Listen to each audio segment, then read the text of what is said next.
Hey guys, thanks for stopping by. Today I will be looking at the Quran for the first time. And this is in response to a request made by a number of Muslims on YouTube who say, before you critique our faith, go and read our scripture. And that seems completely reasonable to me.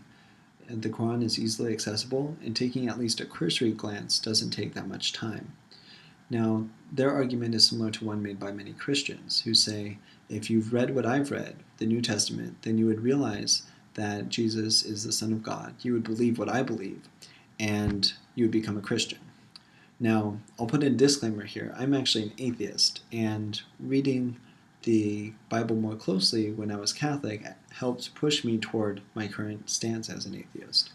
And it is quite likely that when I read the Quran, despite being open to it and looking for anything that is helpful, useful, or true, I may not come out a Muslim, and that's okay. People have the same information, have differences of opinion all the time. If you have a difference of opinion in either my stance or how I interpret any passage in the Quran, please post that in the comments below and we'll have a discussion. Additionally, if you're someone who hasn't read the New Testament before, feel free to post your first response to the New Testament as I am doing for the Quran. I would enjoy that immensely. Now I'm going to Quran.com, and this has a English translation of the Quran. I'm using the English translation for two reasons. First, I only really know English. I haven't brushed up on my Arabic. And second, if there is a God who wants to reach people of all languages and cultures, I believe that he would reveal his word through not just the original work, but also through translations of that work. So we're going to the Quran, chapter 1, the opener. In the name of Allah, the entirely merciful, the especially merciful.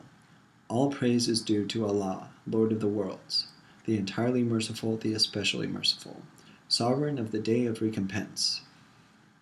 So the beginning of this book, or this chapter, makes a number of statements about who God is. God's name is Allah. He is entirely merciful. He is in charge now and will be in charge at the day of judgment, if I'm reading it correctly. Now from 1:5, it is you we worship and you we ask for help. Guide us to the straight path, the path of those upon whom you have bestowed favor, not of those who have evoked your anger or of those who are astray. Okay, so this says follow God now, and do not be one of the ones that God is angry with. In the beginning, it calls God all-merciful, and that seemed positive to me. I would like having a God who is completely merciful, though I still don't know if he would exist or not. I don't see evidence for that. However, now it's talking about God being angry, which I guess could be consistent with being merciful as long as God doesn't act on that anger. We'll see if that's the case in the next chapter, called the Cow. Alif Lam Mim.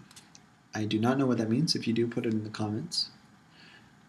This is the book about which there is no doubt, a guidance for those conscious of Allah, who believe in the unseen, establish prayer, and spend out what we have provided for them, and who believe in what has been revealed to you, O Muhammad, and what has been revealed before you, and of the hereafter they are certain in faith. So this is actually quite similar to the New Testament, in that it talks about belief without doubting, believing in the unseen, this is faith, and what to believe in. It tells you to believe in the words of the Prophet Muhammad. Now, if you replace Muhammad with Jesus, then you will have something that actually could fit quite nicely into the New Testament. 2:5, those are upon guidance from their Lord, and it is those who are the successful. So if you have faith in God and follow him, then you will be successful. Now this is where I really differ with what's been written. As an atheist and a skeptic, I believe from experience that if you believe things without requiring evidence for what you believe, you're actually going to cause more misunderstandings than if you ask for good evidence.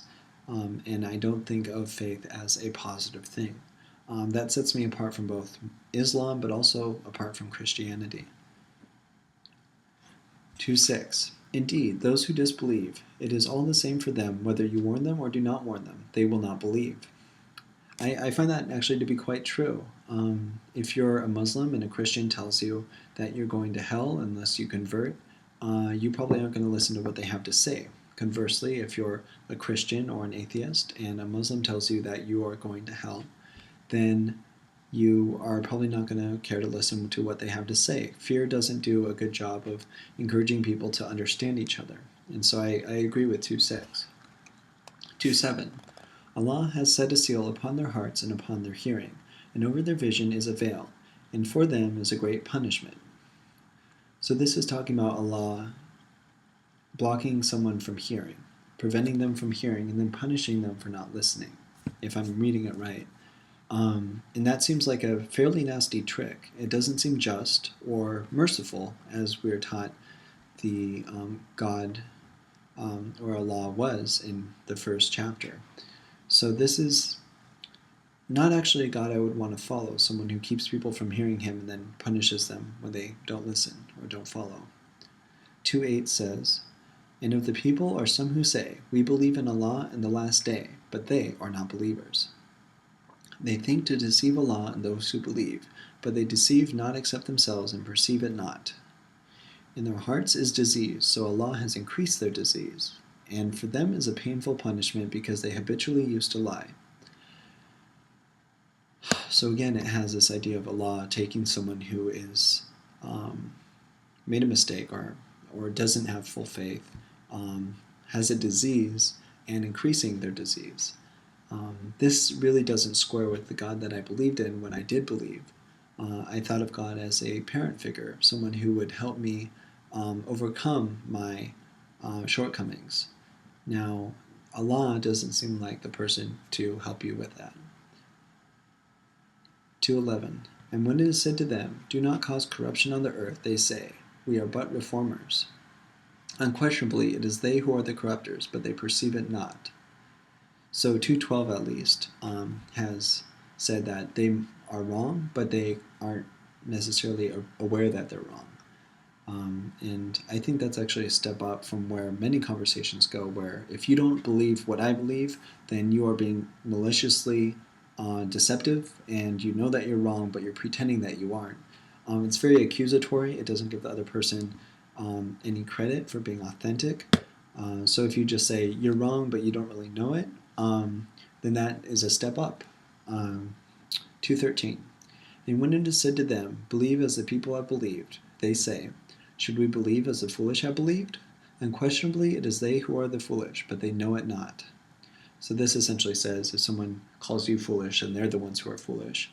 I'm fine with that too, actually. If someone just calls me a name without telling me why, then I'm going to call them that name or just ignore them. It does seem a bit like elementary school, doesn't it? When someone says something mean to you, you say, "I'm rubber and you're glue. Whatever you say bounces off me and sticks to you." And if that works, more power to you. So 2:14.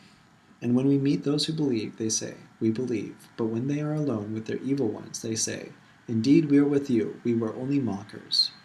2:15. "Allah mocks them and prolongs them in their transgression while they wander blindly." Okay. I don't like this image of Allah either because it shows him sinking to their level and mocking them back. I guess if I thought of an all-powerful God, he wouldn't be that insecure. But again, let me know if it reads differently to you. 2:16. "Those are the ones who have purchased error in exchange for guidance, so their transaction has brought no profit, nor were they guided. Their example is of one who kindled a fire. But when it illuminated what was around him, Allah took away their light and left them in darkness so they could not see."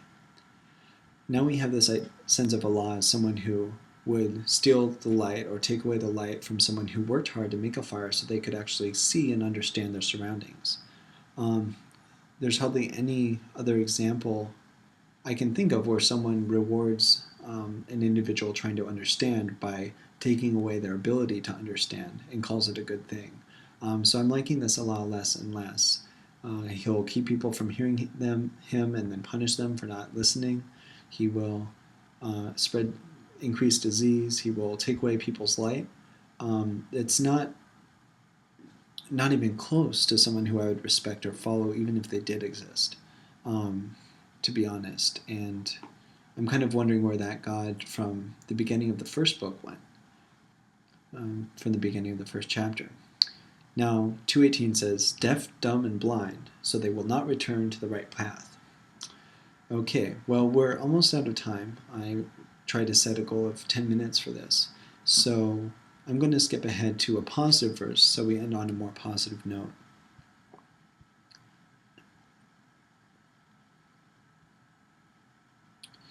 Okay, I think I found one that's good.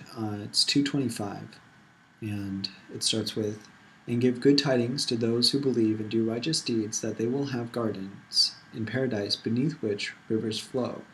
Whenever they are provided with a provision of fruit therefrom, they will say, this is what we were provided with before.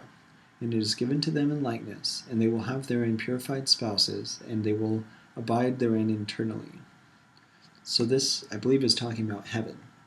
And if the Quran is anything like the Bible, the New Testament, it will mention heaven multiple times and have different visualizations for trying to understand what heaven is.